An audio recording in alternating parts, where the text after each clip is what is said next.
Hey everybody, it's Luke with Figure Me Out, and today we've got the McFarlane Toys Harry Potter Lord Voldemort. It's from the wizarding world of Harry Potter, as you can see, so I'm hoping that maybe we'll get some Fantastic Beasts figures out of this too. That'd be kind of fun. Really like those movies. So anyway, on the side of the package we got this cool artwork there. Kind of continues onto the other side. On the top we've got a window looking down on the top of Voldemort's head, and the bottom we've got a barcode and some words. Taking a look at the back of the packaging, we can see the other figures that are in this wave. We've got Voldemort, Ron, Harry, Hermione, and Buckbeak. Let's go ahead and crack this guy open and take him over to our light box and get a closer look at Lord Voldemort. Talking about accessories, and first off we've got these little clips, same ones that came with Harry. Still don't know what they're for.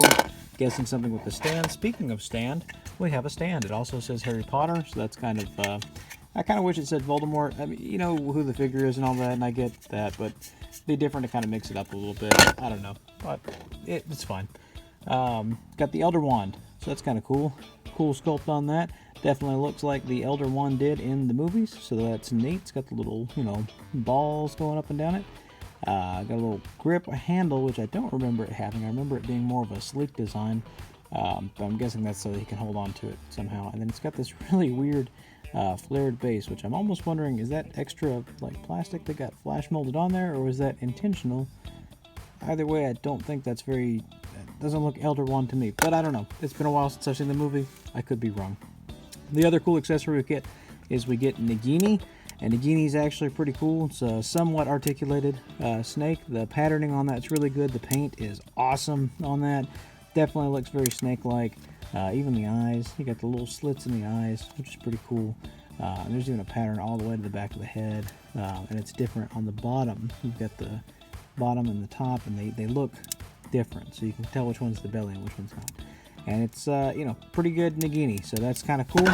Very cool accessory there. Talking about Mr. Voldemort himself, and yep, that's Voldemort looking.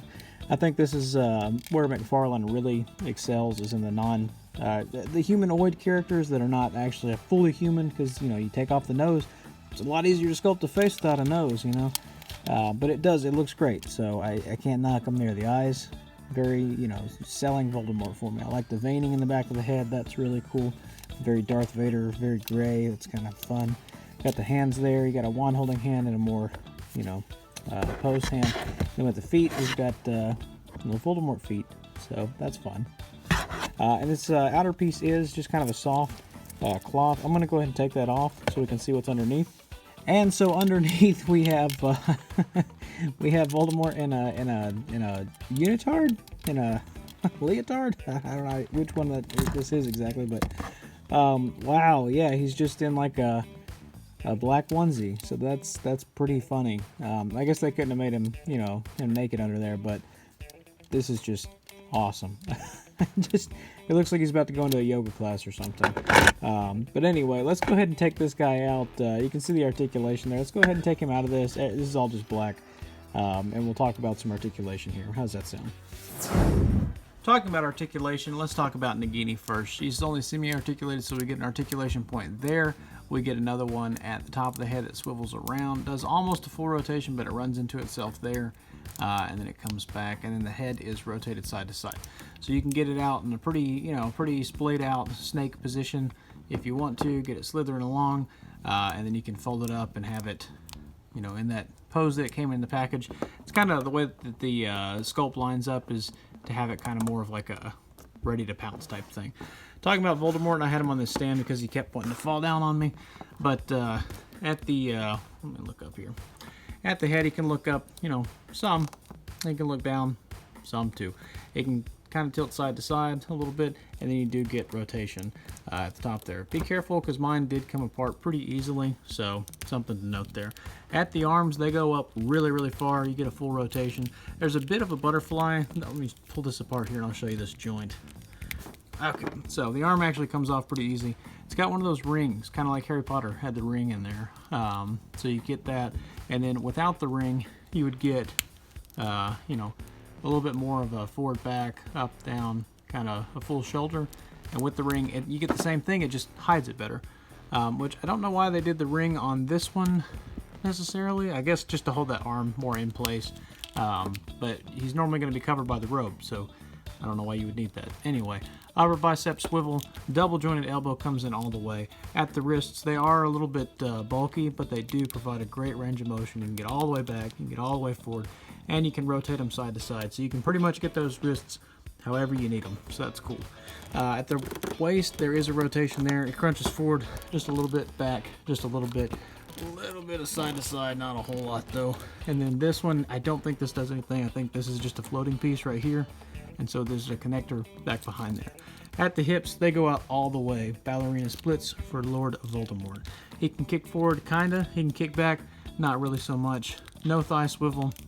You do get a double jointed knee that comes in pretty well. It goes all the way actually.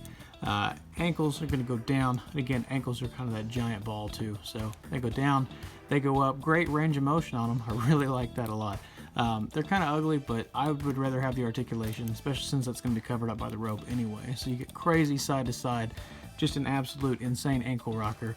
And then you do get toe articulation as well, which is actually kind of a true toe and bends where a toe kind of should bend. So that looks awesome. Here he is next to a few of McFarlane's other toys. We've got Night King, we've got Jon Snow, we've got Harry Potter from this wave as well. And then we've got Wildcard over here. And I do think he scales pretty well across with the Harry at least. Not so much with these are more of a 5-inch, and this is, I guess, more of a 7-inch. Who knows? But he does look good with Harry, at least. Here he is next to a few Marvel Legends. We've got the Sunfire body, the Bucky cap, and the Hyperion. And as you can see, he's definitely more than a 6-inch scale. Should be. Finally, here he is across a few different lines. We've got the Masher Spider-Man, the Black Series Obi-Wan, the McFarlane Fortnite Skull Trooper, and then the Mezco 1/12 Iron Man. And Voldemort's definitely, he's the tallest one up here. He is on a little bit of tack because he kept falling over. So that's giving him just a hair of an inch. I mean, he's probably more in line with the Skull Trooper there.